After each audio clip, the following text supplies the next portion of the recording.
आपको बताते हैं, मेरठ के घंटाघर इलाके से मुस्कान ने एक ड्रम खरीदा। दुकानदार से कहा आटा रखने के लिए एक ड्रम चाहिए। नीले रंग का 200 लीटर का ड्रम 1100 रुपए में खरीदा। जो दुकानदार था सैफुद्दीन, उसको थोड़ा भी नहीं था कि आगे क्या होने वाला है, इसके बाद क्या होता है, यह हम आपको बता रहे हैं। उन्होंने कहा कि मुस्कान आम ग्राहकों की तरह बिल्कुल लग रही थी, बिल्कुल जैसे उनकी दुकानों पर आते हैं। मेरठ के शारदा रोड से मुस्कान ने चाकू खरीदे थे। सब्जी काटने के लिए यहां 6 चाकू मिलते हैं। मुस्कान ने चिकन काटने के लिए 2 बड़े बड़े चाकू खरीदे। 4 मार्च को मेरठ से हिमाचल के लिए टैक्सी इन्होंने बुक की। 13 दिन के लिए 44,000 रुपए में यह टैक्सी बुक हुई। जो टैक्सी का ड्राइवर है अब्बह सिंह, उन्होंने खुद खुलासा किया और कहा कि शिमला, मनाली और कसौल में ये लोग घूमे। दोनों शुरू में टैक्सी में बातें नहीं करते थे, बाद में कैब, होटल में खूब मौज मस्ती की। मुस्कान ने साहिल के लिए उससे केक भी मंगवाया था। 19 मार्च को पता चला कि जिन्हें ये लेकर जा रहे थे, घुमा रहे थे, वो तो कातिल हैं और 15 साल में पहली बार किसी ऐसे शख्स के लिए उन्होंने टैक्सी चलाई। उस दिन से उनकी नींद हराम हो गई, परेशान हो गए। सौरभ के मर्डर के बाद मुस्कान, साहिल पहले शिमला पहुंचते हैं। शिमला के एक होटल में सुबह तकरीबन 8:30 बजे चेक इन करते हैं और होटल के रजिस्टर में दोनों का नाम और मेरठ का पता लिखा। इसी होटल में वो पति पत्नी के तौर पर 7 मार्च तक रुकते हैं। होटल के वेटर से मैनेजर तक किसी को कोई शक नहीं हुआ।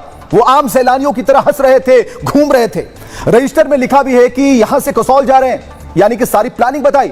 शिमला से 20 किलोमीटर दूर पेट्रोल पंप पर टैक्सी में पेट्रोल इन्होंने भरवाया और 2800 रुपए का पेट्रोल भरवाने का भी खुलासा होता है। मतलब कि मेरठ से शिमला, मनाली तक पूरे रूट के सबूत अब सामने आ गए हैं। चलिए इसके बाद हम आपको बताते हैं, उसके बाद बताते हैं कि क्या होता है। ये पूरा जो रूट मैप है, ये जो पूरा रूट मैप है, वो बताता है कि किस तरीके से जो इनकी प्लानिंग थी वो उन बातों से दूर थी। किसी को पता नहीं था, किसी को पता नहीं था कि ये क्या करके आए हैं, कौन सा गुनाह करके आए हैं, कितना बड़ा मर्डर करके आए हैं, कितने बड़े कांड को अंजाम इन्होंने दिया। और सबसे बड़ी बात कि इनको इस बात का डर नहीं था कि ये पकड़े जाने वाले हैं, आगे क्या होने वाला है इनके साथ। लेकिन ये तो होली मना रहे थे, ये पब जा रहे थे, डांस कर रहे थे और खुशियां मना रहे थे। लेकिन हम आपको बताएं कि किस तरीके से जो गवाह हैं, जो आई विटनेसेस हैं, जिन्होंने इन्हें देखा और इन्हें महसूस किया, उनका क्या कहना है शुरू से लेकर अंत तक।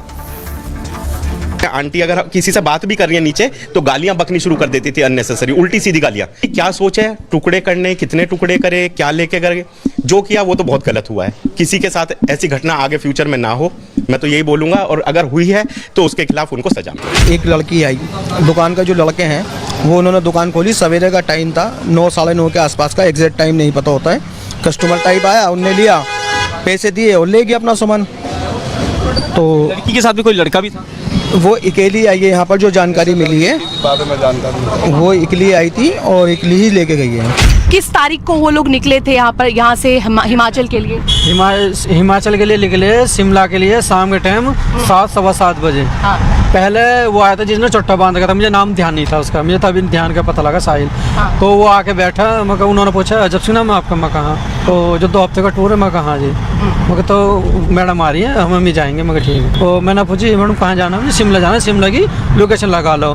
जब आपको खबर लगी होगी कि इस महिला ने अपने उस प्रेमी के साथ, साहिल के साथ मिलकर अपने ही पति की हत्या की है, वो भी इस निर्मम तरीके से, क्या आपके जहन में आया था? जहाँ मैं जी, मुझे तो 19 तारीख को पता लगा शाम का टाइम, मेरे तो पैरों से जमीन खिसक गई। हाँ। मैं तो 2-3 दिन से रोटी भी नहीं खाई, खारा पेट भर के, ना नींद आ रही ढंग से। अच्छा। मैं ऐसे आदमी को लेकर गया जो खूनिया। 5 तारीख को सुबह 8:33 पर इसी होटल में पहुंचते हैं और कमरा नंबर 407 में रुकते हैं। फिलहाल ये रजिस्टर की एंट्री आप देख सकते हैं कि 5 तारीख को 8:33 पर वो इसी होटल में पहुंचते हैं। बाकायदा नाम लिखा गया है साहिल शुक्ला, सन ऑफ नीरज शुक्ला। वहीं पर मुस्कान रस्तोगी का भी इसमें बाकायदा नाम लिखा गया है। वहीं पर जो एड्रेस है वो तमाम तरह से एड्रेस है वो लिखा गया है। साहिल ने अपने दस्तखत हैं वो किए हैं, उसके साथ साथ अपना जो मोबाइल नंबर है वो भी इस रजिस्टर में एंट्री की।